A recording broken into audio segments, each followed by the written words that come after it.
Some key votes in Hartford today could have a major impact on the state budget and your bottom line.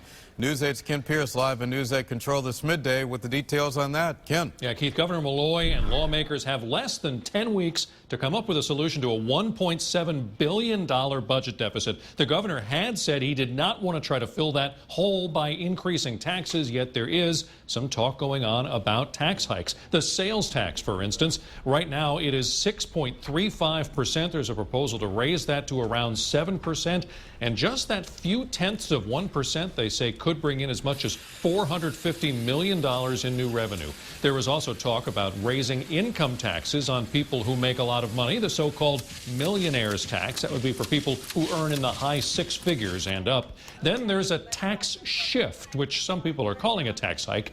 It involves teachers' pensions. Maintaining the teacher pension fund costs the state $1.2 billion.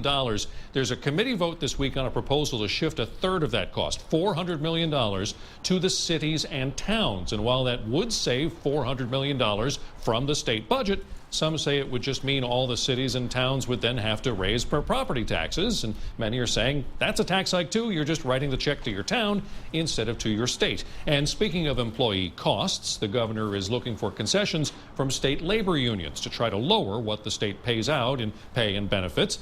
He is once again threatening layoffs if he does not get those concessions. He says as many as 4,200 state employees could get pink slips starting as early as next month.